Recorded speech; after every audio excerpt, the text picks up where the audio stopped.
I believe, and we as a company believe, that the fiduciary is the most important piece of the real estate transaction, and you can't just wipe us out.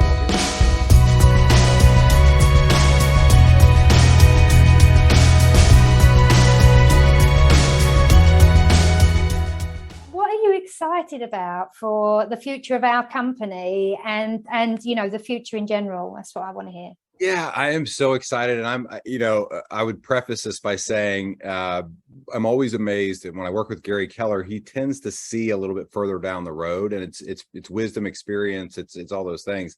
Think And progress. so I don't always understand why or whatever the case is. And then about a year later, I'll go, oh, now I see it.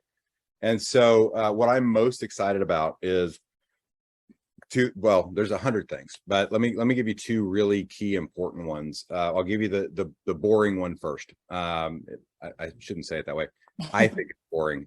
Just very transparently, I am not a super high-end technology expert. As self-admittedly, I surround myself with people who are, and they teach me enough to be dangerous. But I'm just not wired in a way that I get super excited about what database management tool I'm using. Okay. Yeah.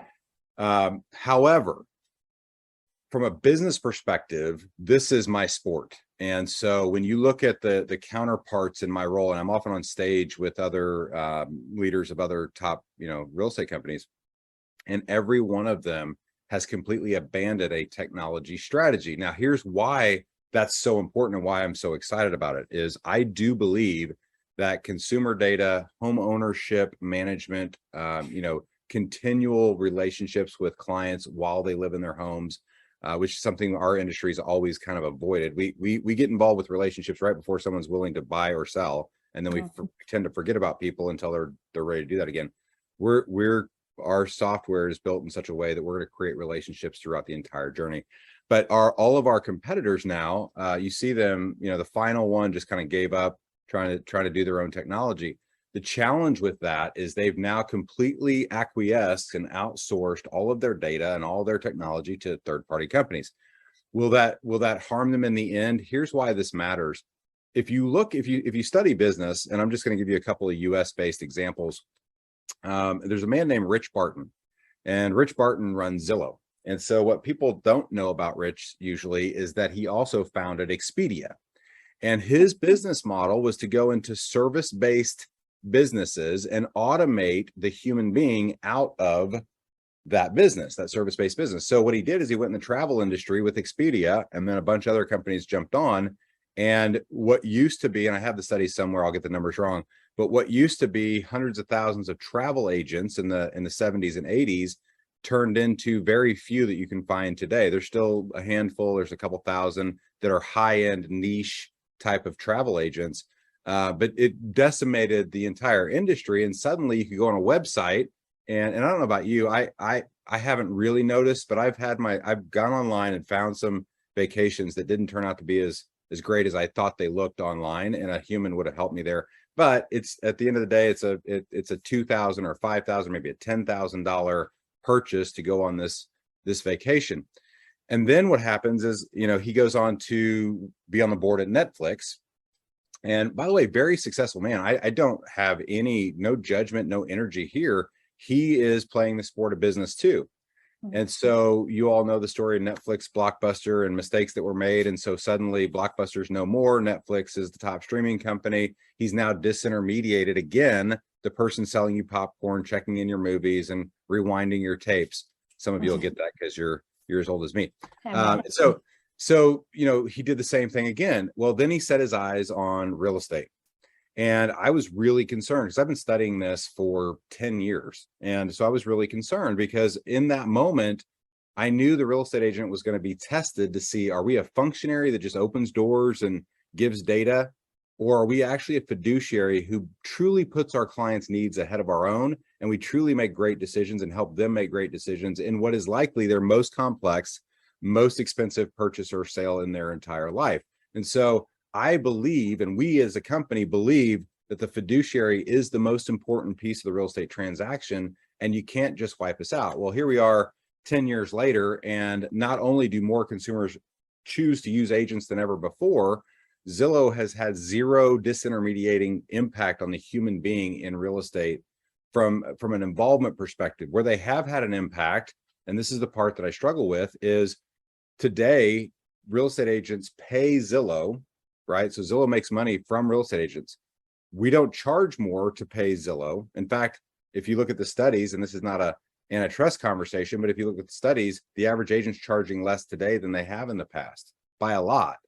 And they're sharing some of that back with these technology companies, which are not creating new transactions.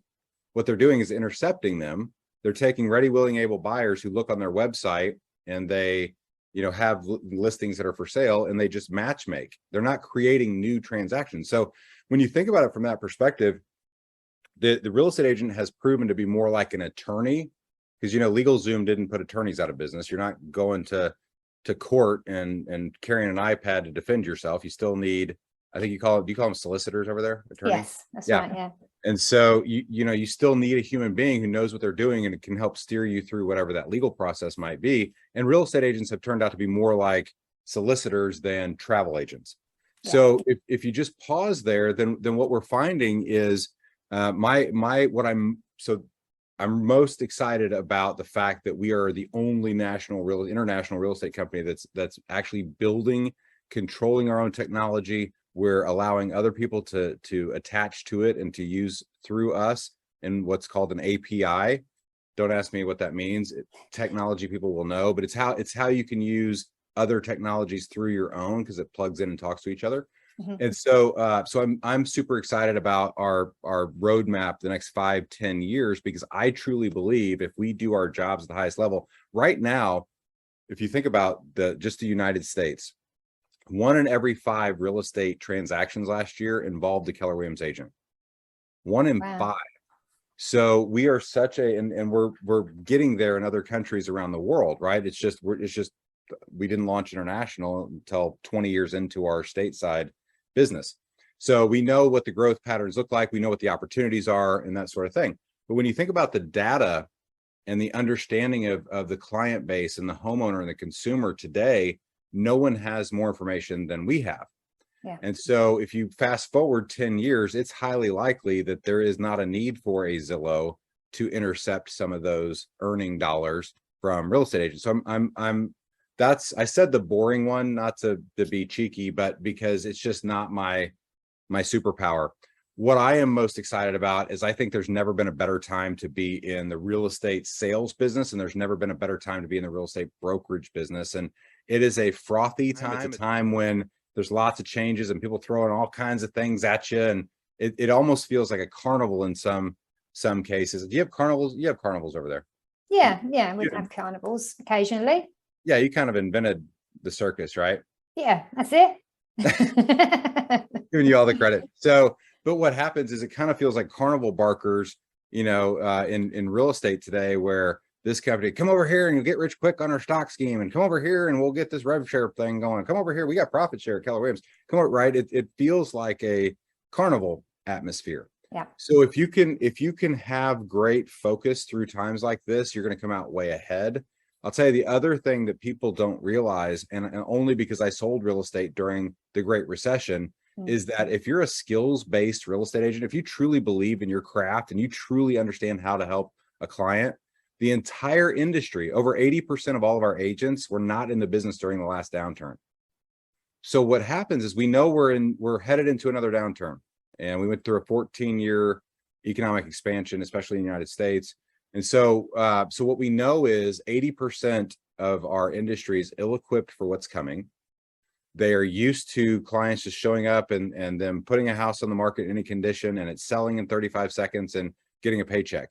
That's not real. That's not what this business is. And so when I got in the business, it was 6 months to a paycheck. And I think we're headed back to a 3-month window, 4-month window. That's a different business to run, takes a different skill set. So top agents should be licking their chops right now with what's about to happen in the marketplace, if it's not already happening there. That's a huge opportunity, absolutely huge opportunity right now. Massive. It really is massive. There's one question I really wanted to ask you, and I think it kind of gets down into the nitty gritty. There's an English phrase for you. If you started all over again, what advice would you give yourself? Wow, that is really good.